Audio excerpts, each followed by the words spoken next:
여러분 안녕하십니까. 이루어진다 라이브 김대홍입니다. 새로운 대통령을 뽑는 조기 대선이 이제 37일 앞으로 다가왔습니다. 본선에 오를 각 당의 후보들의 윤곽도 속속 드러나고 있습니다. 더불어민주당은 오늘 저녁 최종 후보를 결정하고요. 어제까지 4강 후보 토론을 마친 국민의힘은 이번 주 화요일 2차 경선 결과를 발표합니다. 하지만 한덕수 대통령 권한대행의 출마 임박설과 반 이재명 빅 텐트론, 여기에 대법원의 이재명 후보 선거법 사건 등 대선 국면을 바꿀 수 있는 변수들도 적지 않습니다. 이루어진다 라이브, 오늘은 전문가들과 함께 긴박하게 돌아가고 있는 조기 대선의 판세를 다각도로 집중 분석, 전망해 보겠습니다. 먼저 저희가 준비한 영상 보시고 대담 이어가겠습니다.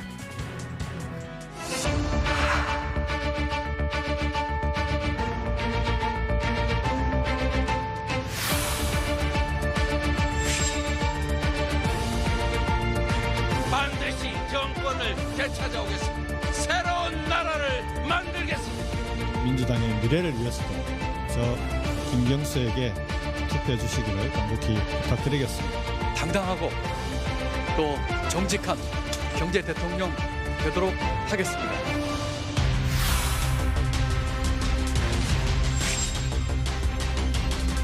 저는 공직사회 부정부패를 뿌리 뽑겠습니다. 과학기술 기반 정책의 실현, 저 안철수뿐입니다.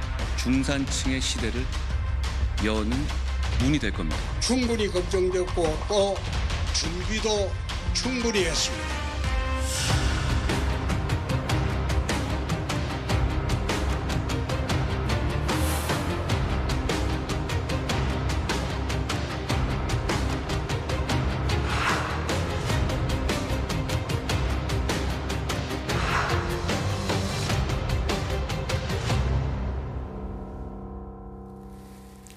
네, 영상으로 보신 바와 같이 6월 3일 조기 대선 시계가 빨라지고 있습니다. 막판 변수들은 무엇이고 또 얼마나 파괴력이 클지 정치권이 긴장하고 있습니다. 그래서 오늘은 이분들을 모셨습니다. 정치 평론, 선거 전략, 그리고 여론 분석 분야의 전문가들입니다. 먼저 김형준 배재대 석자 교수입니다. 안녕하세요. 안녕하세요. 최병천 신성장 경제연구소장도 모셨습니다. 어서 오십시오. 네, 안녕하세요. 끝으로 여론조사 전문가죠. 윤희용 오피니언즈 대표입니다. 안녕하십니까? 네. 자, 세 분도 인사 나누시죠. 네, 안녕하세요. 자, 지금 보면은 민주당, 국민의힘 모두가 이제 대선 경선 막바지 일정이 진행되고 있지 않습니까? 남은 일정 한번 체크해 보겠습니다. 먼저 국민의힘은요, 오는 29일, 그러니까 화요일에 경선 진출자 2명 확정합니다.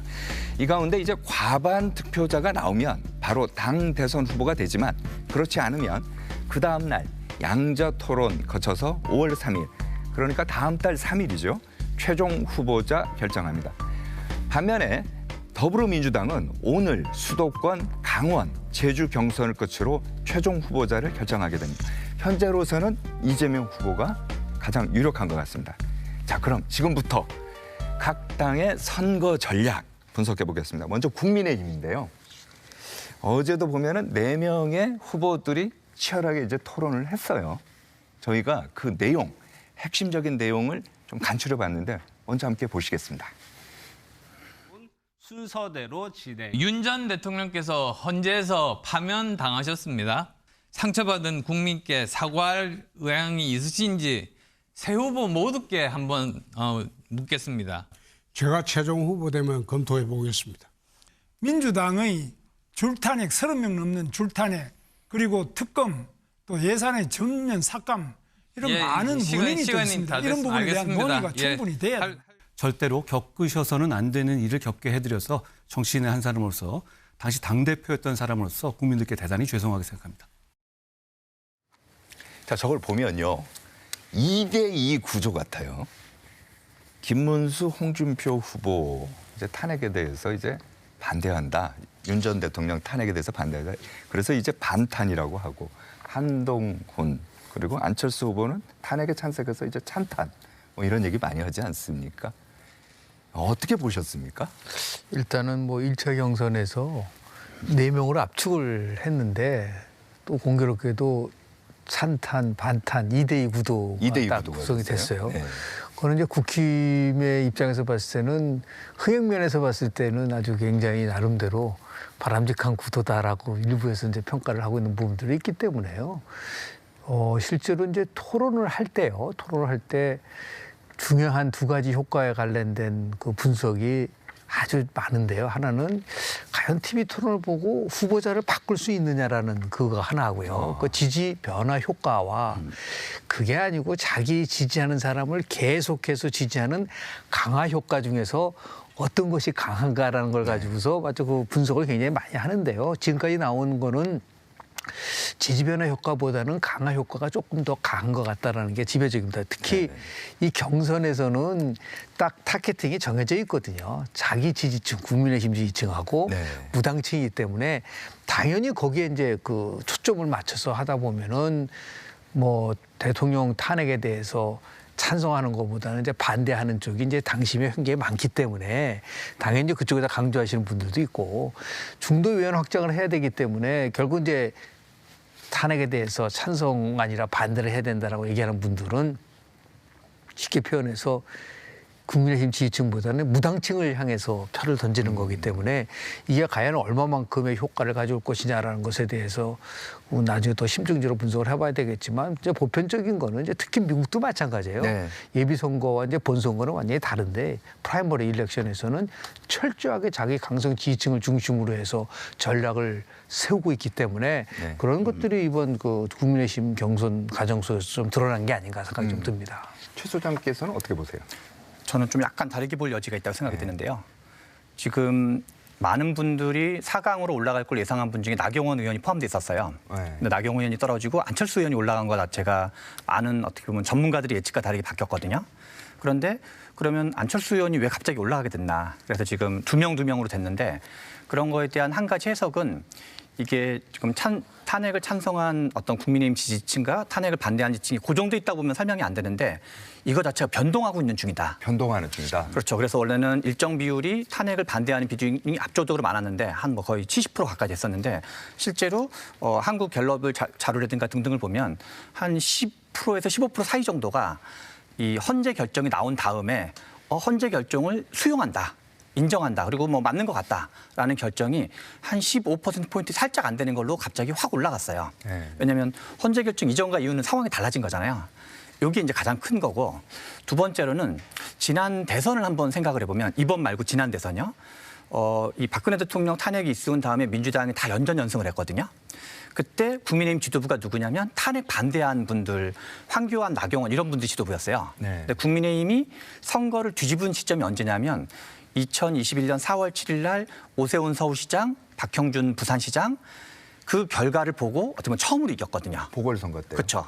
이게 이제 2021년 4.7 재보궐선인데 근데 그걸 보고 국민의힘 유권 그 당원들이 어떤 선택을 했냐면 그 이준석이라는 사람을 갑자기 당대표로 뽑아버렸어요. 30대 당대표를. 그리고 그 뒤로 윤석열 후보를 이제 당시 뽑았는데 오세훈, 박형준, 이준석, 윤석열 네 분의 공통점이 하나가 있어요. 탄핵을 찬성한 보수였다는 거예요. 당시에. 그래서 탄핵을 찬성한 보수가 어떤 보수의 리더십의 전면에 서니까 실은 이제 대선을 이길 수가 있었던 거거든요. 그래서 저는 이제 이 지지층 핵심 지지층들은 결국 이기는 게 제일 중요한 거거든요. 그래서 약간 전략적 판단을 하는 경향이 있어가지고 실제로는 그런 경향이 있어. 이번에도 지금 국민의힘 계열의 어떤 핵심 그 지지층들이 야 우리가 이기려면 어떻게 되냐. 그래서 그 동안은 윤석열 대통령 방어가 중심인 국면이었다면 지금은 대선 국면으로 급격하게 이동하면서 도대체 누가 이길 수 있는 거냐 이런 고민에 빠져 있는 상태다. 그래서 저는 지금 현재 이 TV 토론 과정도 누가 그러면 더 중도 확장이라든가 어떤 그 국민의힘의 가치를 지키면서도 선거에 승리할 수 있는지라는 약간 복합적 고민에 들어간 국면으로 봐야 된다 이런 생각이 듭니다. 윤 대표는 어떻게 보세요? 예, 맞습니다. 지금까지는 쭉 어쨌든 윤석열 대통령의 이제 계엄 그 이후에 이제 탄핵 국면되면서 보수층들이 상당히 이제 좀 분노하거나 또 실망하거나 하면서 어쨌든 보수의 좀 강성 보수적 성향을 지닌 후보들에 대한 선호가 매우 뚜렷하게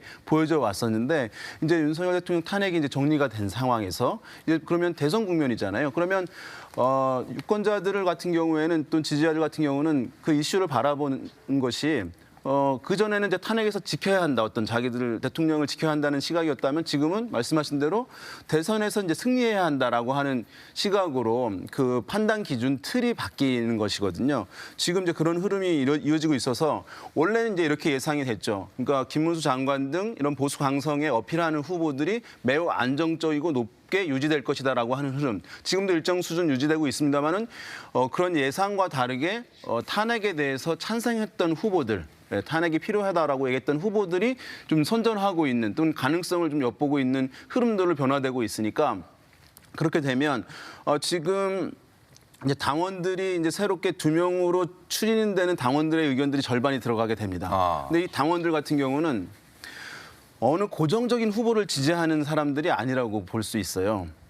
그러니까 뭐냐면 당원들인데 국민의힘 당원들인데 나는 A 후보를 끝까지 지지할 거야 또는 B 후보를 끝까지 지지할 거라고 생각하기보다는 최종적으로 경쟁력이 있는 인물이 누구인가.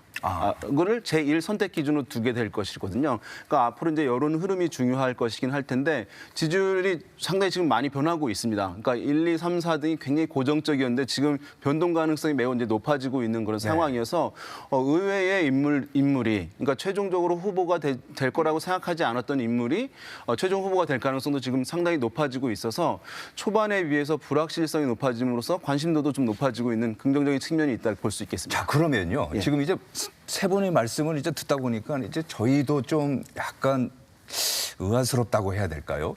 국민의힘 내부에서 좀 미묘한 변화가 좀 있는 것 같아요. CG 한번 보여주시겠습니까? 바로 저건데요. 한국갤럽이 뭐 좀 전에 이제 최 소장께서 얘기한 거하고도 이제 연관이 되는 그 여론조사인데 지난 15일부터 17일 그리고 22일부터 24일 두 차례에 걸쳐서 실시한 이제 국민의힘 경선 후보 장내 정치 지도자 선호도예요. 이걸 보면은 김문수 후보가 뭐 근소하긴 합니다만은 약간 7에서 6. 그다음에 한동훈 같은 경우는 6에서 8. 안철수, 홍준표 후보는 뭐 별 이제 차이가 없고요. 이 뭐 고지사항 한번 보여주시겠습니까? 여론조사가 끝나고 나면요, 요 고지를 해요. 그래서 이거는 자세한 내용은요 중앙선거 여론조사심의위원회 홈페이지에서 이제 확인을 할 수가 있습니다. 자, 그럼 윤 대표님 다시 한번 여쭤보겠습니다.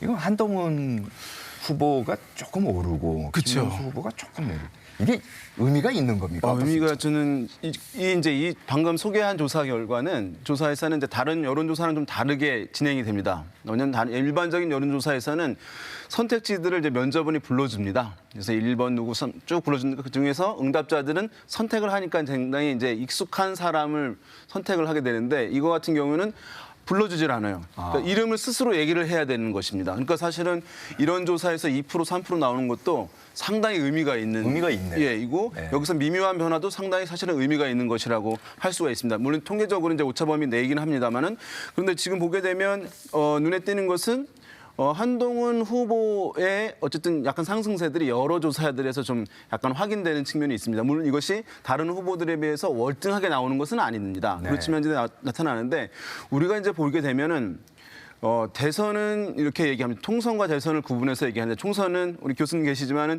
뭐 어떤 정권에 대한 평가 선거를 많이 한다. 그래서 뭐 회고적 투표 경향이 강하다라고 얘기를 하고 대선 같은 경우는 그거보다는 이제 미래를 바라보면서 투표를 하기 때문에 전망적 투표 경향이 많이 나타난다 이렇게 얘기를 하거든요. 그런데 최근에 이제 대선들을 보게 되면 대선에서도 이전 정부, 그러니까 직전 정부에 대한 평가, 심판 이런 것들이 많이 가미가 되는 특성이 있어요. 대선이 지난 이제 사실은 문재인 대통령에서 윤석열 대통령으로 변화하는 가운데도 문재인 정부에 대한 어떤 부동산 실정이든 이런 것에 대한 이제 심판들이 반영이 된 측면들이 있었거든요. 그런데 지금 이제 이번 대선도 사실 그런 부분들이 어떤 조건에서는 더 활성화가 되겠죠. 가령 뭐냐 하면 윤석열 대통령에 대한 어떤 실정, 부정적인 평가가 가미가 되면 국민의힘으로서는 더 힘든 선거가 될 수밖에 없잖아요. 그러면 윤석열 대통령에 대해서 좀 옹호하고 탄핵에 대해서 반대했던 후보들이 만약에 최종 후보가 된다라고 하면 국민의힘으로서는 심판 선거도 떠안게 되는 문제가 발생합니다. 그러니까 평가를 더 받게 되는 것이죠. 그러니까 당원들이나 지지자들 같은 경우에 전략적 판단과 전략적 사고를 할 수밖에 없는 것이고 그러면 그런 심판과 평가 프레임에서 벗어날 수 있는 인물은 누구인가라는 점에서 봤을 때 이렇게 이제 탄핵에 대해서 찬성했던 후보들에 대해서 이렇게 이제 예상외로 4등 안에 든다든가 아니면 뭐 아까 조사처럼 가장 앞서 나가는 인물이 된다거나 하는 흐름이 나타나는 이제 배경이라고 할 수가 있는 것이거든요. 그런 면에서 이런 최근의 변화들 판단해 보시면 좋을 것 같습니다. 아까 말씀하신 것처럼 결국은 여론조사는 수치가 아니라 이제 추세를 보는 거거든요. 근데 지난주와 이제 비교를 한 그래프가 나왔는데 12월 2주 때 김문수 후보의 지지가 12%였어요. 그런데 4월 4주, 약간 2달 정도 지났는데 6%, 그러니까 반 토막이 난 거로 나온 거고요. 그 비슷한 시기에 한동훈 후보나 예를 들어서 홍준표 후보는 5%였는데 이게 이제 8%, 7%니까 조금 이제 상승한다라는 건데 한 자릿수밖에 안 되기 때문에 이걸 가지고 뭐 의미 있는 나름대로의 그 변화가 왔다고 보기는 어려워요. 다만 뭐 이제 제가 좀 세부적으로 좀 말씀을 좀 드리면은 그게 아니라 국민의힘 지지층만 지금 경선이기 때문에 그런 겁니다. 본선을 얘기하는 게 아니라 지금 경선 과정 속에서 국민의힘 지지층에서는 거의 비슷해요. 한동훈 21, 홍준표 19, 김문수 17 거의 비슷합니다. 그런데 다만 제가 관심 있게 보는 부분은 다음 대통령 선거, 지금 조기 대선에서는 결국은 뭐 20, 30대에 의해서 결정이 날 수밖에 없는데 20대, 30대에서 한동훈 후보가 너무 낮아요. 지지가 3%밖에 안 나옵니다. 20대, 30대 전반적으로. 지금 어느 지금 한국 갤럽 얘기를 한 번 조금 얘기했더니 그거 보여준다. 한국 갤럽 22에서 24까지 했었던 그 갤럽 조사인데요. 근데 홍준표 후보는 가장 높습니다. 그러니까 20대에서 12%, 30대에서 10%고 김문수 후보는 1%, 2%밖에 안 돼요. 그러니까 이게 어떤 함의를 갖고 있냐면은 결국은 본선 경쟁력을 얘기를 하는데 중도 확장을 한다고 얘기를 하는데 중도 확장이라는 것을 수치로 어떻게 얘기를 할 수 있느냐면 20, 30대를 잡는 걸 얘기를 하는 겁니다. 20대, 30대에서의 중도 비율이 50%를 넘기 때문에. 그렇다면 당연히 결정적으로 20대, 30대의 표심을 누가 가져가느냐에 따라서 결정되는 거라고 한다면 아직까지도 누가 딱 대세를 가지고 가기에는 굉장히 어려운 점이 있다고 말씀을 좀 드리고요. 이게 뭐 어떠한 탄핵에 대한 찬성과 반대의 흐름 속에서 큰 변화가 온다. 그게 아니라 나경원 후보 같은 경우는 실은 전략적으로 실수를 한 겁니다. 예를 들어 자기가 지지를 얻는 보수 계층은 김문수하고 홍준표 후보로서 다 차지한 상태인데 무당층을 한번 볼게요. 한국갤럽 조사 조금 전에 얘기했었던 그 결자 중에서 무당층에서 이념적 성향을 분석을 해보니까 보수가 차지하는 비중은 겨우 18%, 그리고 진보는 9%인데 내가 중도라고 대답한 사람의 비율은 전부 다 합치면은 70% 이상이 됩니다. 그러니까 무당층에서 결국은 안철수 후보가 나경원 후보보다 훨씬 더 많이 얻었던 결과가 나오거든요. 이번 마지막 이제 4강전에서도 결국 키는 무당층의 중도가 누구를 선택하느냐에 따라서 이제 여론조사는 이제 결정될 가능성이 굉장히 큰 거고, 당시 50%는 아까 우리 윤 소장님 말씀하신 것처럼 전략적 선택을 한다. 누가 과연 경쟁력이 있느냐를 가지고 선택을 한다고 얘기를 한다고 하면은 나름대로 지금은 어떤 후보가 굉장히 뭐 이렇게 강세다라고 얘기하기 어려울 정도로 이 지금 뭐 우리가 얘기하는 한동훈, 홍준표, 김문수 이 세 후보가 3강을 이루면서 가고 있는 추세가 아닌가라는 생각을 좀 하게 됩니다. 잠깐만요. 관련해서요. 요 며칠 정치권에서 보면은 이제 국민의힘 싱크탱크인 여의도 연구원장 윤희숙 원장 발언이 이제 화제가 됐습니다. 제가 이제 그 내용을 좀 이제 그 소개를 한다면은 권력에 줄 서는 정치가 계엄 같은 처참한 결과를 낳았다. 국민의힘은 깊이 뉘우치고 있으며 국민께 진심으로 사죄드린다. 또 이런 얘기도 했어요. 대통령의 심기를 살피며 2명의 당대표를 강제로 끌어내렸다. 자, 여의도 연구원장, 싱크탱크인데 국민의힘이. 이건 어떻게 분석해야 됩니까? 이건 사실 이제 진작에 이 부분이 이런 것이 있었어야 되는데 지도부에서 이제 공식적으로 얘기를 분명하게 한 이제 첫 사례라고 할 수 있고, 그래서 이제 조명을 받는 것인데요. 지금 이제 대선을 앞두고 있는 상황에서 여러 이제 조사들에서 예측을 해보는 조사들에서 살펴보게 되면 굉장히 특이한 현상을 발견할 수 있는데요. 뭐냐 하면 어떤 당의 후보를 최종적으로 결정해서 양자 대결이든 주로 이제 3자 대결이라고 쳤을 때 조사를 해보게 되면 정당 지지율이라는 것은 그 당의 대표로 나온 후보가 기본적으로 먹고 가는 거예요. 기본적으로 나오는 거거든요. 네. 정당 지지율보다 어떤 후보, 그 당의 대표 후보가 그것보다 지지율이 낮은 경우는 사실 잘 없어요. 기본적으로 이제 그 이상이어야 되는데 그런데 이제 3자 대결 조사들 쭉 많이 이제 보셨을 텐데 국민의힘 후보는 국민의힘의 정당 지지율 보다도 훨씬 낮은 그 지지율을 얻는 경우가 이제 대부분입니다. 네. 이 얘기는 뭐냐 하면 국민의힘의 지지층조차도 어떤 후보에 따라서 지지가 분명히 갈리고 한 명으로 정해진다 하더라도 내가 생각했던 후보가 아니라면 선뜻 지지하지 않는 현상이 지금 남아 있는 거예요. 그러니까 지지율에 이제 제약이 있는 것이죠. 지금 이제 그것을 해소해야 되는데 그것은 보니까 윤석열 대통령에 대한 당의 입장이 정리가 안 된 겁니다. 윤석열 대통령의 탄핵에 대한 당 전체의 지도부라든가 이것의 입장이 정리가 분명하게 지지층들에게 전달이 안 된 거예요. 그러니까 이 후보여야만 된다, 저 후보여야만 된다라고 하는 생각이 지지층들한테 너무 강하게 남아 있는 거예요. 그러면 지도부에서 대선을 앞둔 상황에서 한 명 후보가 정해지면 지지자들이 다 지지를 해줘야 되는 거잖아요. 이기기 위해서는. 그러면 이것이 지금 우리 당의 앞으로 나아갈 방향은 이런 것이다. 이전엔 잘못된 것은 이것이다. 라고 분명하게 얘기를 해줘야 후보가 한 명으로 정해졌을 때 지지자들이 본인이 생각했던 것과 다르더라도 지지를 옮겨갈 수 있는 것이거든요. 네. 그러니까 그것을 저는 윤인숙 원장이 그래도 좀 지금 늦었지만 이렇게 분명하게 이제 해준 것이기 때문에 이후에 선거에 좀 도움이 될 수 있는 흐름이라고 생각하고 저는 이것으로 부족하다고 생각해요. 그러니까 좀 더 강하게 분명하게 입장들을 정리해 줌으로써 지지자들 좀 자유롭게 해주는 것이 필요하다 생각합니다. 선거 구도 측면에서 말씀을 좀 드리면요. 윤석열 대 이재명 구도로 계속해서 나오면 그건 이재명 후보가 절대적으로 유리한 겁니다. 그러니까 총선에서도 네. 한동훈 비대위원장이 작년 12월 26일 날 비상대책위원장이 됐을 때는 구도가 한동훈 대 이재명 구도로 바뀌었은 1월까지는 상당히 굉장히 강세를 보였다가 벼랑간 대통령이 이제 의대 정원 문제와 관련돼서 카드를 들고 나오면서 다시 구도가 윤석열 대 이재명 구도로 바뀐 겁니다. 그러다 보니까 민주당 공천 비명 행사도 사라지고 윤석열이냐 이재명 마찬가지예요. 윤희숙 원장이 굉장히 적절하게 얘기한 거는 선거 구도를 바꾸려고 그러는 거죠. 자꾸만 이걸 윤석열 대 이재명 구도로 가져가면 필패이기 때문에 여하튼 간에 그러면 윤석열 대 이재명 구도를 바꾸기 위한 가장 첫 번째 조건은 뭐냐면 윤석열 대통령이 한 그 계엄에 관련돼서 분명한 입장을 얘기를 해서 결국은 이 구도를 바꿔야 된다라는 그런 절박함에서 나오는 문제가 있기 때문에 그런데 뭐 대통령이 뭐 퇴임하면서 뭐 이기고 돌아왔다는 이런 식의 그런 그 발언들이 나오기 시작을 하면은 여전히 국민의힘에는 윤석열 대통령이 지배하고 있는 정당이구나라는 것을 준다고 한다면 굉장히 불리할 수밖에 없기 때문에 수당을 어떻게 보세요? 그러니까 지금 앞에서 교수님 되게 잘 말씀해 주셨는데요.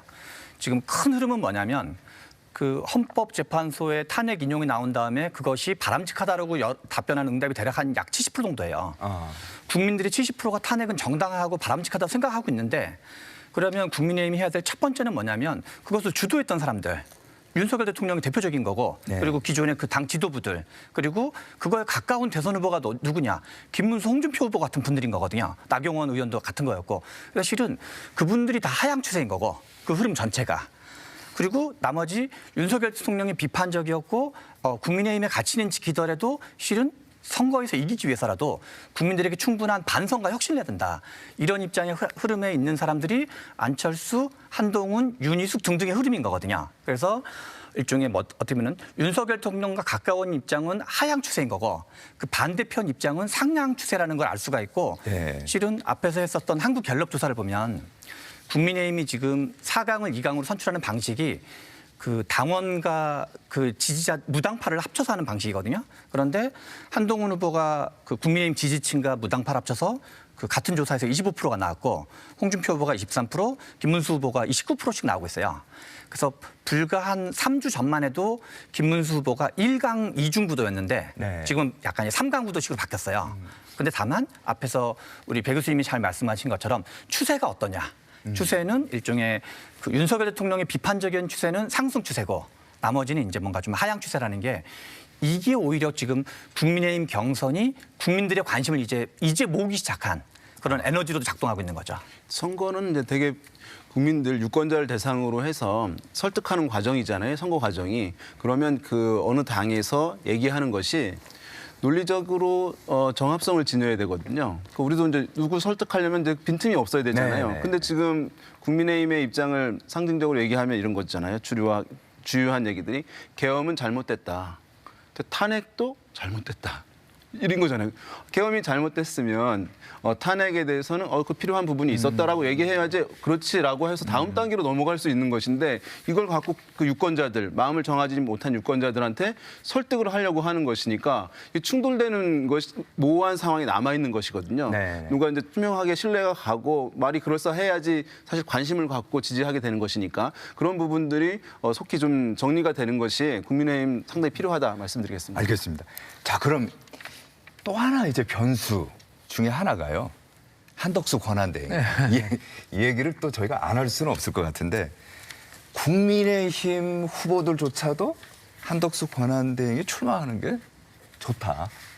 참여하는 게 좋다. 이런 얘기 할 정도거든요. 아직까지도 한덕수 권한대행은 아무 얘기가 없어요. 자, 그렇다면 공직자 사퇴 시한이라는 게 있지 않습니까? 기한이라는 게 있는데 이게 다음 달 4일이더라고요. 그럼 그 전에 한덕수 권한대행이 대선에 진짜 관심이 있으면 출마 선언을 해야 될 텐데 어떻게 보세요? 나올 것 같아요? 안 나올 것 같아요? 저는 나올 가능성이 굉장히 높다고 보는데요. 네. 예를 들어 지금 상황을 보면은 이제 조기 대선이도 있고 야권에 굉장히 유리한 지형인 건 맞지 않습니까? 예를 들어 이제 대통령이 탄핵됐고 강력한 후보인 이재명 후보의 지지율이 상당히 높고 네. 그렇지 않습니까? 그럼 이 상황 속에서 국민의힘의 돌파구를 마련할 수 있는 방법은 현재 대선 판을 구도를 바꾸는 수밖에는 없는 거죠.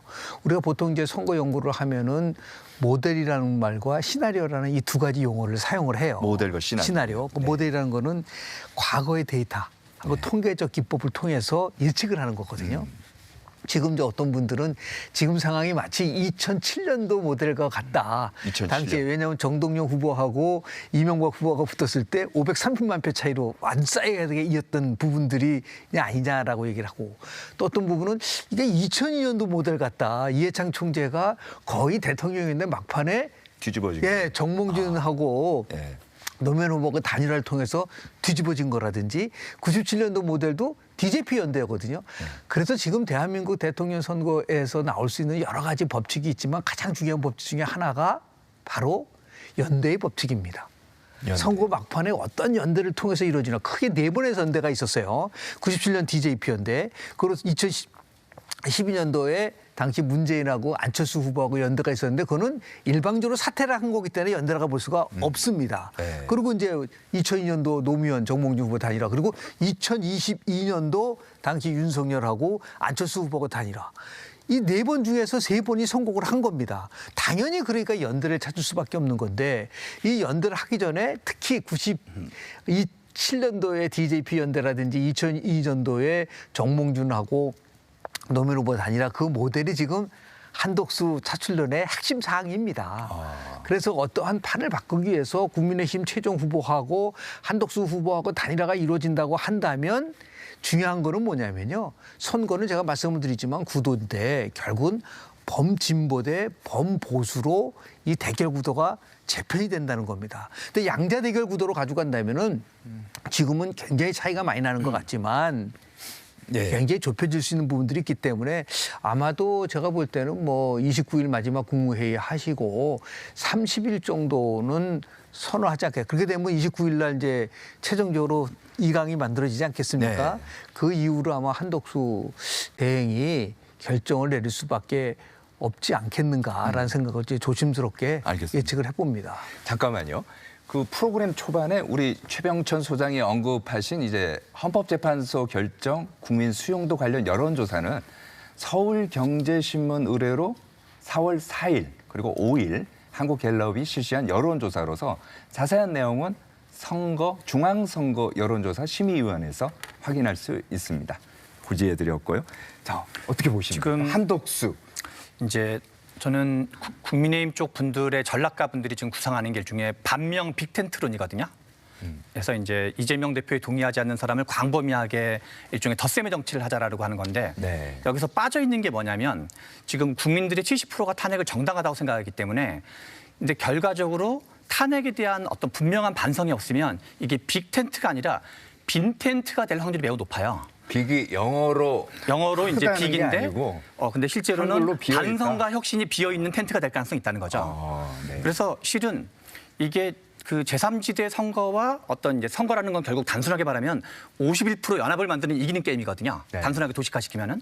그런데 국민들 마음속에 70%가 야 탄핵은 정당했어. 그리고 계엄은 잘못됐어라고 생각하는데 그걸 계속 어떤 옹호하는 입장만 취하다가 그래서 그냥 제3 후보를 하나 인위적으로 만들어서 제3 후보를 결합하려고 그러는 건데 첫 번째는 한덕수 권한대행을 제3 후보로 볼 수 있는가 이 문제부터가 일단 갸우뚱한 건데 네. 왜냐하면 한국 정치사를 흔들었던 제3 후보의 역사가 몇 명 있는데 정몽준, 반기문, 안철수 이런 분들이었어요. 네. 옛날에 더 거슬러 가면 이제 정주영 후보를 비롯해서 그런데 제가 이번에 이제 그 당시 여론조사도 뒤져봤는데 당시 그 어떤 정몽준 후보나 반기문 후보는 국민의힘이 그러니까 당시 진보 보수와 다른 독자적 지지 기반을 가지고 있었고 그리고 여론조사의 수치도 20% 후반에서 30% 초반대가 기본적으로 나오는 분들이었어요. 네. 일종의 이질적이고 독자적인 어떤 제3 후보였는데 한덕수 지금 권한대행은 국민들이 보기에 그냥 여권 인사인 거예요. 그래서 실제로 지지율이 변동을 보면 안철수, 그 김문수, 홍준표, 오세훈 지지율이 조금씩 빠지면서 한덕수 권한대행으로 지지율이 이동하는 거지. 네. 뭐랄까, 지지율로 찌면 그 나물의 그 밥이라 그럴까요? 그래서 약간 지지층을 돌려막기 하는 거에 가까운 거지. 없던 국민의힘이 지지율이 여기 있으면 새로 뭘 가지고 온 게 아니라 여기서 주거니 받거니 하고 있다는 거죠. 그 범위 안에서 이루어졌다는 그렇죠. 말씀이시네요. 그래서 실제로 가상 대결을 해봤자 표차라는 건 1, 2% 정도밖에 안 돼요.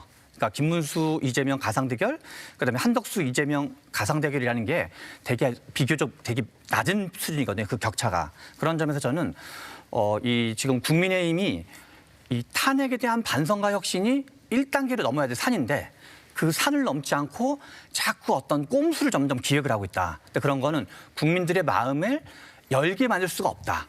그거를 하고 그다음에 뭔가 덧셈의 정치를 고민해야 되는데 지금은 너무 어떤 이제 해야 될 일을 안 하면서 꼼수를 하니까 좀 한계가 작동하고 있다라고 생각합니다. 아까 제가 말씀드린 시나리오라고 모델과 시나리오라고 했잖아요. 시나리오는 이제 다양한 가정과 상황 변화를 설정해서 미래를 예측하는 거예요. 지금 최 소장님이 말씀하신 건 현 시점에서는 저러한 예를 들어서 주장하는 게 맞을지는 모르지만 여하튼 간에 후보 단일화와 반명 빅텐트라는 그 상황이 이루어지면 전혀 다른 판이 바뀌는 겁니다. 네. 그렇게 해서 진짜 후보 단일화 지금 탄핵을 찬성하냐 반대하는 구도는요. 일단은 대조선국면 대기국면 들어가면은 그거는 뒷전입니다.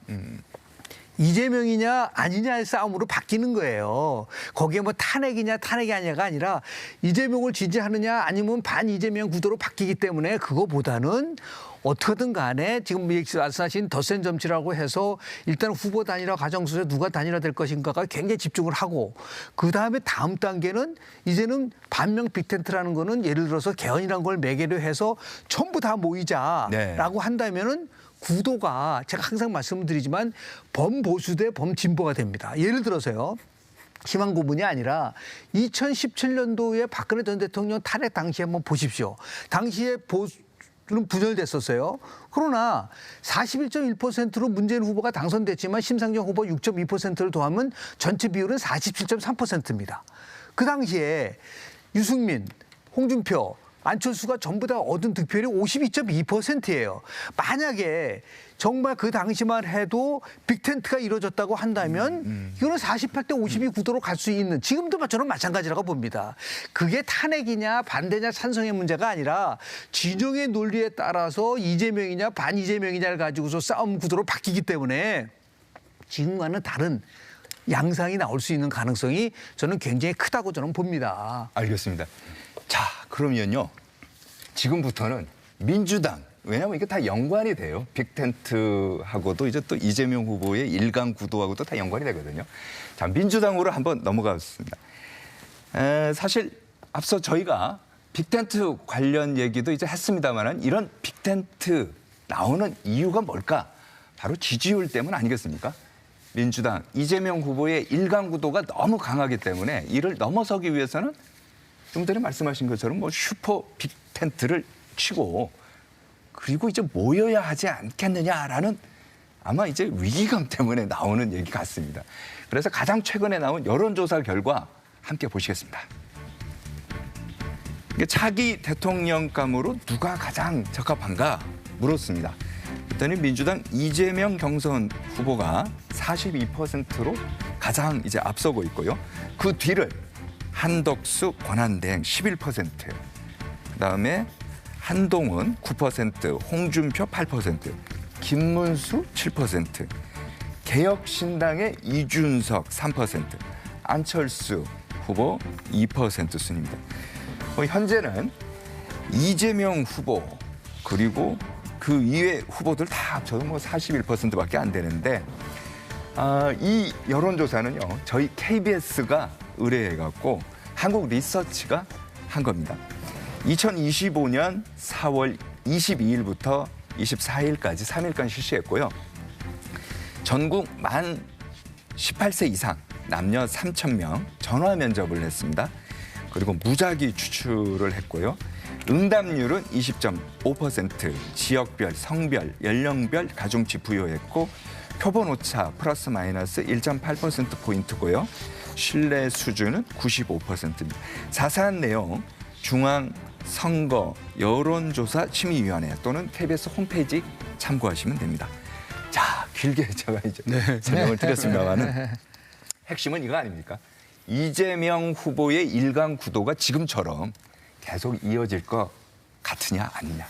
먼저 최 소장님한테 여쭤볼게요. 이재명 대표가 호불호가 아주 강한 정치인이거든요. 우리나라 역대 정치인을 통틀어서 아마 이재명 대표만큼 강한 분이 있을까 싶은 것 같아요. 그래서 실제로 이 계엄 사태 이전까지만 해도 더군다나 민주당이 국회에서 172석을 가지고 있는데 과연 대선이 안정적일 수 있을까라는 이제 의문이 따라다녔거든요.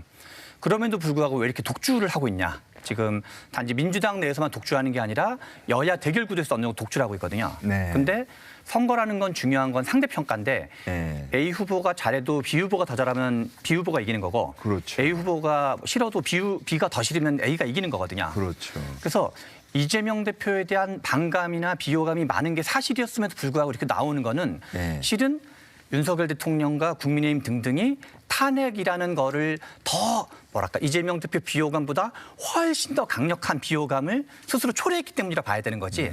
이런 상대평가 속에서 이거를 봐야 되거든요. 물론 이제 이재명 대표가 여러 가지 중도 행보, 상속세 완화라든가 등등 한 것도 플러스 알파가 된 건 사실이고 그래서 이 두 가지가 있었기 때문에 앞에서 우리 배 교수님께서 이제 저 얘기를 해줬는데 김 교수님이 그 얘기를 해줬는데 그 박근혜 대통령 탄핵 때를 보면은 문재인, 유승민, 안철수, 심상정 이런 분들은 넓게 보면 탄핵을 찬성했던 사람이었고 당시에 유일하게 탄핵을 반대했던 사람은 홍준표 당시였는데 홍준표 후보가 받은 득표율은 24%였거든요. 그 구도를 다르게 보면 문재인 대 아닌 걸로 또는 진보 대 보수로 보면 그럴 수 있지만 탄핵을 찬성했냐 반대했냐로 보면 탄핵을 반대한 사람은 24% 받은 거고 나머지가 실은 또 76%를 받은 걸로 해석할 여지도 있거든요. 그건 다양한 면이 있기 때문에 그래서 저는 여전히 이번 대선에서 가장 중요한 쟁점은 유권자들은 가장 중요한 충격적인 사건 12월 3일 계엄에 대해서 계엄과 관련된 계엄,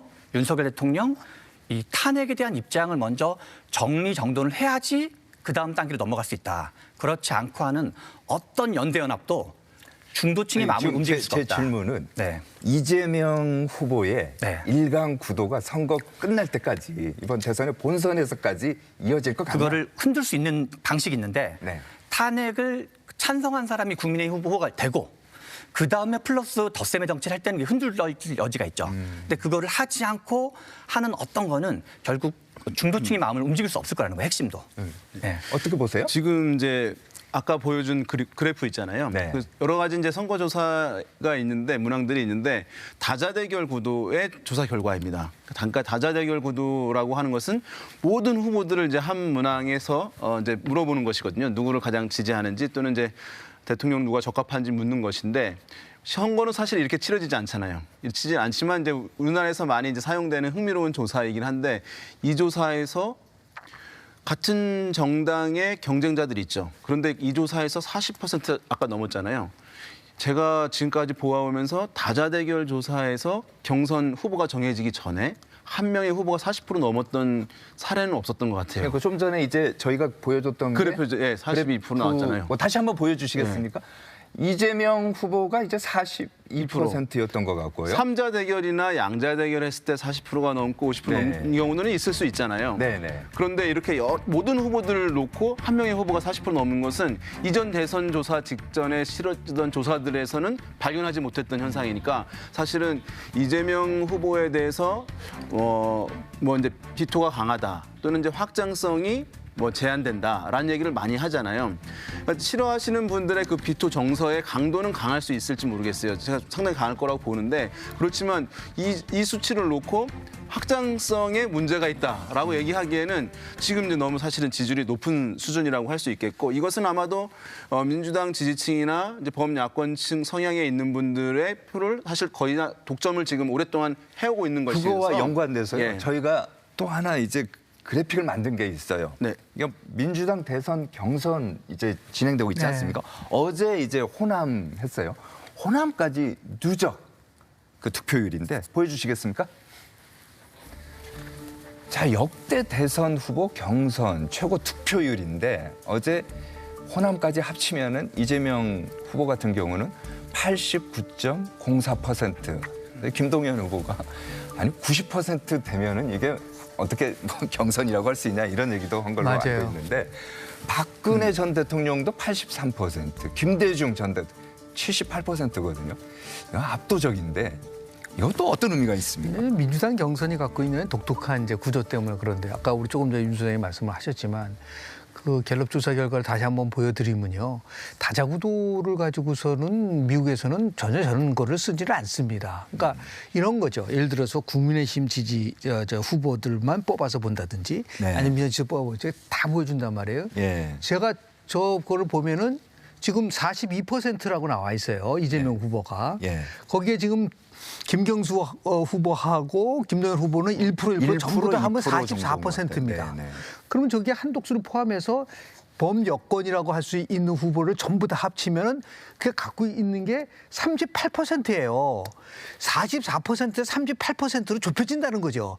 저걸 단순하게 42%이기 때문에 무조건 일강체제라고 본다는 거는 그건 무리한 거고. 그래서 일강체제가 아니라 이재명 대세론이 유지되느냐 유지되지 않느냐가 이제 앞으로 이제 본선에서 핵심적인 사항이라고 볼 수가 있는 건데요. 그동안의 한국 데이터를 가지고 쫙 분석을 해보면은요. 결국은 40%는 진보, 40%는 보수. 20%가 중도입니다. 그러니까 4-2-4로 재편이 되거든요.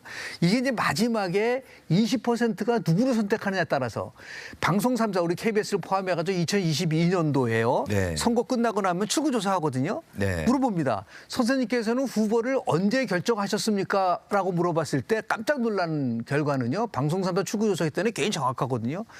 투표 당일날 결정했다는 사람이 15.3%입니다. 15.3%? 일주일 전까지도 누굴 찍을지 모르겠다는 사람이 37.5%이기 때문에 현재 있는 상황을 가지고 무조건 일강이다, 대세론이다 얘기하기는 어렵고 그래서 제가 정말 후보 단일화와 이재명 반명 빅텐트가 이루어지냐 이루어지지 않을까는 우리가 이제 앞으로 봐야 되겠지. 그게 만약에 이루어진다고 한다면 제가 항상 강조하지만 이거는 48대 52 구도로 갈 수도 있다. 범진보 대 범 누구가 48이고 누가 52고는 모르겠지만은 그 정도로 완전히 대한민국이 진영에 의해서 나라진 겁니다. 지금 이제 최 소장님 말씀하시는 헌재에서 70% 판결을 70%가 찬성한다 하더라도 지난 탄핵 찬반의 그 집회 과정을 한번 보십시오. 얼마나 격렬했습니까? 그동안 보수가 보이지 못했던 결집력도 보여준 것도 사실이기 때문에 이게 이제 딱 대선 국면으로 들어가게 되면 후보가 결정이 돼가지고요. 지금보다는 훨씬 다른 양상이 펼쳐질 수가 있고 그리고 더 나가서 지난 2017년만 해도 당시 더불어민주당은 문재인, 안희정, 이재명, 안희정 후보는 20% 정도를 얻었어요. 그러니까 나름대로 그래도 관심을 가졌는데 지금 뭐 한 90%에 육박하는 민주당의 일극 체제를 통해 가지고서 중요한 거는 뭐냐면 저게 어떤 효과를 가져오냐면 이재명의 포비아, 이재명의 공포를 심어줄 수가 있다. 그러니까 결국은 이재명이가 모든 걸 다 할 수 있다고 한다면 입법권과 행정 권력을 동시에 가졌을 때 과연 어떤 일이 벌어질까에 대한 포비아를 불러일으킬 수 있는 부분도 있기 때문에 이거는 민주당이 굉장히 조심해야 될 부분이라고 저는 봅니다. 알겠습니다. 그 관련해서요. 지금 이제 걱정을 이제 많이 하시고 하는데 실제로 이재명 대표가 경선에서 김동연, 김경수 후보와 어떤 얘기를 했는지 직접 한번 들어보시죠. 네. 첫 번째 주도권 토론 시간입니다. 모두들 그런 생각하지 않아요? 많이 당했으니까 혹시 똑같이 하지 않을까? 우리가 이렇게 가해를 했으니 보복당하지 않을까? 이런 걱정들을 하는 것 같은데 저는 결코 그래서는 안 된다고 생각해요. 인사도 정책도 함께하는 통합의 길을 가겠습니다. 정치 보복과 내란 세력에 대한 법적 처벌은 확실하게 구분을 해야죠. 그러니까 그걸 묶어서 내란 세력을 법적으로 처벌하는 게 마치 정치 보복인 것처럼 그렇게 얘기하는 것은 그건 어불성설이고요. 저쪽 보고 통합하라고 하지 말고 우리부터가 어떤 건 성찰하고 기득권 가진 거 우리부터 내려놓으면서 그 진정성을 보이는 것. 그리고 아까 이제 말을 해도 잘 안 믿는 그런 건 참 안타깝습니다. 그런데 알겠습니다. 예, 그런 신뢰 자산을 쌓는 것 그런 것들이 중요하다고 생각합니다. 경선 과정을 이제 들여다보면 저 얘기만을 이제 보면은요. 이재명 후보의 행보가 좀 전에도 이제 말씀을 하셨지만 좀 달라진 것 같아요. 전에는 이제 좀 강했다고 하면 최근에 금투세라고 하죠. 금융투자소득세 이제 폐지라든지 상속세 완화 이런 것도 이제 발표를 직접 했고 조갑제, 정규제 등 이제 보수 진영 인사들까지도 만나요.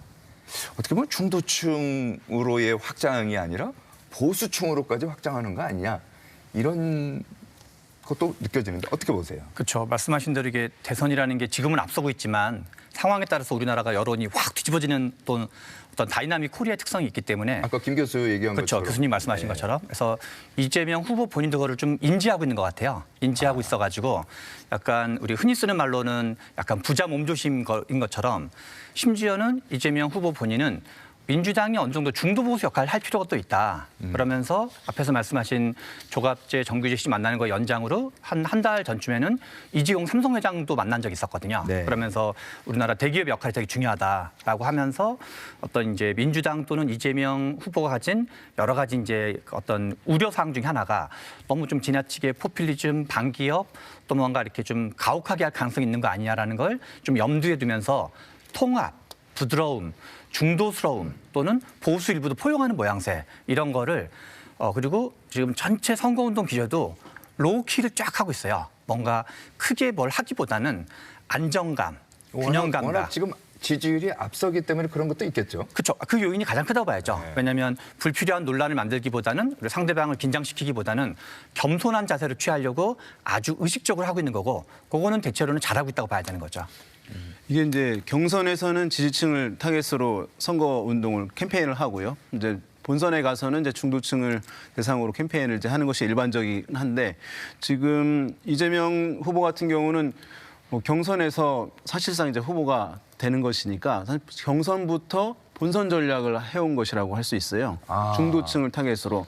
중도가 왜 우리가 이제 아까 말씀드렸지만 중도가 왜 중요하냐. 그러니까 중도층 지방선거와 총선은 투표율이 한 많이 나오면 60% 내외 정도 나오거든요. 투표율이. 이것은 양당의 고정 지지층을 갖고 선거를 치르는 거예요. 그래서 어느 정당의 지지층이 투표율이 더 많이 나왔냐. 이걸 가지고 승패가 갈리는데 대선은 투표율이 이제 70% 후반대, 뭐 80% 육박합니다. 이 얘기는 평소에 정치에 관심이 없던 중도층들이, 이른바 중도층들이 대거 투표장에 나온다는 것이고 그 비중은 양당 지지층 비중보다는 적지만 결정권은 거기가 가지고 있는 거예요. 키를 이제 승패의 키를 쥐고 있는 것이거든요. 그러니까 이 중도층을 어떻게 이제 소구하느냐 이것이 이제 대선 캠페인에서는 핵심일 수밖에 없는 것입니다. 그러니까 이재명 후보 같은 경우는 지난 대선에서 나를 뭐 행복하게 하는 또는 복지 강화하고 뭐 이런 이제 캠페인들을 많이 했는데 그것이 한계가 있다는 것을 뚜렷이 아마 학습된 것 같아요. 그래서 이번에는 경제, 그 복지 뭐 이런 얘기 안 하고 제가 봤을 때 이제 경제 얘기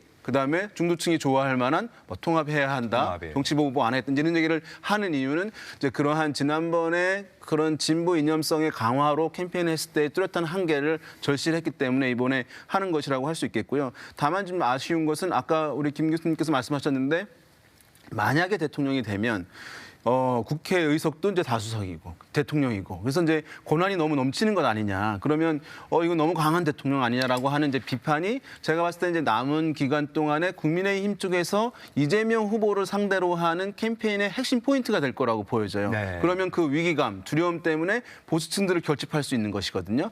그러니까 이것을 지금 이제 아까 화면에 안 나왔지만 개헌에 대해서 질문을 이제 다른 경선 후보자들이 물었을 때 지금 당장 급한 거 아니다라고 이제 좀 소극적으로 얘기한 측면들이 있어요. 그러니까 실제 당장 급하지 않다 하더라도 개헌에 대해서 꼭 필요하고 개헌을 통해서 대통령의 권력을 내려놓는 것을 하겠다라고 하는 좀 믿을 수 있는 약속들을 캠페인 과정에서 해주는 것이 아마 국민의힘 쪽의 공세를 막을 수 있는 것일 텐데 지금은 소극적인 부분이어가지고 그런 부분들에서 좀 변화가 필요하지 않나라는 생각도 듭니다. 2012년 총선 때 박근혜 후보가 깜짝 놀랄 만한 두 가지 공약을 얘기를 했어요. 하나가 바로 경제민주화. 그리고 맞춤형 그 나름대로 그 복지였거든요. 네. 이 두 거는 전부 다 진보의 가침에도 불구하고 당시에 외연을 확장하기 위해서 썼던 거죠. 지금 이제 이재명 대표도 이제 중도 강화를 포함해서 경제 중심 정당이 되겠다 얘기를 많이 하고 있지 않습니까? 근데 문제는 뭐냐면 미국의 미시간 대학교의 마커스라는 교수가 미국의 대통령 후보들을 다 분석을 하면서 유권자들이 후보자를 평가할 때 뭘 가지고 할 건가를 가지고 아주 심층적 분석을 했어요. 네. 딱 두 가지를 지목을 합니다. 네. 그만 아는 거죠. 첫 번째는 컴피턴스, 얼마나 국가를 끌고 갈 수 있는 능력이 있느냐. 능력이요. 두 번째는 그 후보자가 그동안 했었던 행동에 대해서 얼마나 인테그리티, 진정성이 있느냐라는 겁니다. 이 부분 속에서 지금 이재명 대표는 더 획기적인 변화를 줘야 된다. 예를 들어서 정치보복은 없다고 지금 계속 얘기를 하고 있어요. 2017년도 5월 10일 날 문재인 대통령이 취임을 했습니다. 그 취임사를 제가 읽어드릴게요. 2017년 5월 10일 이날은 진정한 국민 통합이 시작된 날로 역사에 기록될 겁니다. 그러고 나서 바로 한 게 뭐죠? 적폐청산이었었어요. 통합이 완전히 깨져버린 거죠. 마찬가지예요. 지금 김경수 후보도 얘기했지만 내란 세력을 척결하는 거하고 정치보복은 완전히 다르다. 내란 세력 척결이라는 욕구가 굉장히 강력하게 작동이 된다고 한다면 지금 얘기하는 정치보복은 없을 거라는 게 과연 실현될 수 있을 것이냐라는 부분들. 그리고 이 부분에 대해서는 분명하게 이재명 대표가 얘기를 해야 되나. 과거의 발언 속에서 섬뜩한 발언은 뭐냐면 권력은 잔인하게 사용해야 된다는 말을 한 적이 있어요. 이게 자꾸만 연상되는 거예요. 그래서 더욱더 적극적으로 정말 자기가 정권을 잡으면은 국민 통합을 위한 정말 구체적이고 협치를 제도화하겠다는 부분들을 진정성 있게 보여주지 않으면 이것도 뭐 선거 앞두고 표를 얻기 위해서 하는 거다라고 하는 그런 오해를 받을 수 있는 부분들이 있기 때문에 이제 남은 기간 동안은 이 부분에 대해서 국민 통합에 대해서 정말 또는 정치 보복을 하지 않겠다는 것에 대해서 어떻게 국민을 소통시킬 수 있을 것이냐라는 그런 숙제를 과제를 안고 있다고 저는 봅니다. 알겠습니다. 저희가요 오늘 이제 너무 뜨겁게 하다 보니까 벌써 1시간이 다 돼가고 있습니다. 그래서 제가 이제 마지막으로 미처 못다한 말씀이 있다면은 각자 한 1분 정도씩 시간을 드리겠습니다. 먼저 말씀해 지금 주시죠. 우리나라가 그 되게 중요한 과도기에 있는 것 같아요. 분기점에 있는 것 같아요.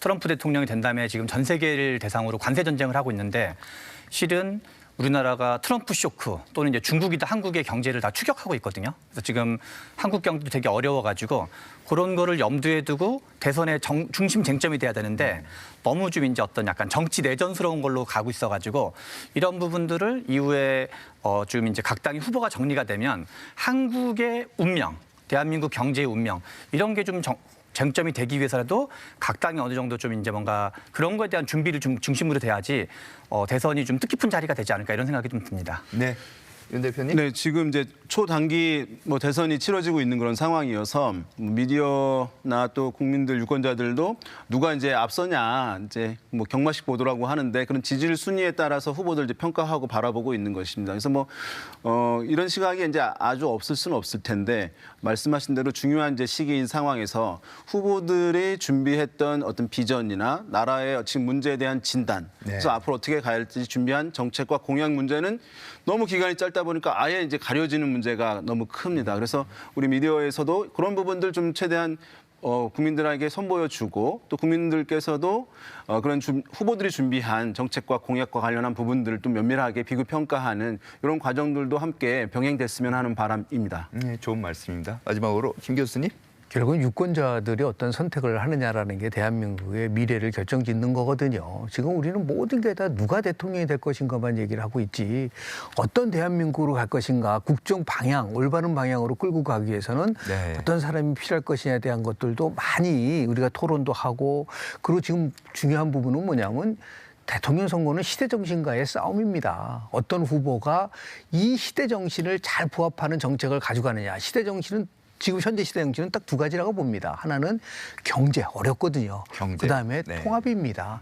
그러니까 이 경제와 통합이라는 거를 누가 잘 이끌어갈 수 있는지를 정말 숙고해서 제일 화가 나는 거는요. 선거 끝나고 나서 뭐 손가락을 자르겠다, 뭐 이민 가겠다 그런 말 하지 마시고 정말 신중하게 선택을 하셔서 좋은 나라를 만드는 데 있어서 같이 함께 동참을 해야 되지 않을까라는 생각을 좀 하게 됩니다.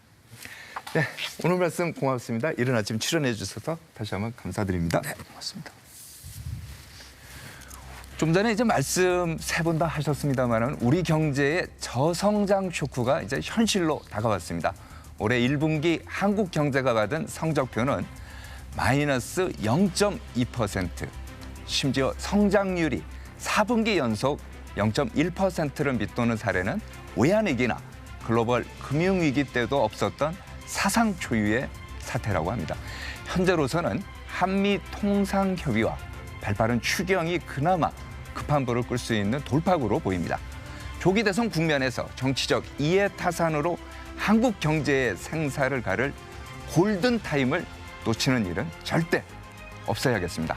이루어진다 라이브 오늘은 여기까지입니다. 시청해주신 여러분 감사합니다.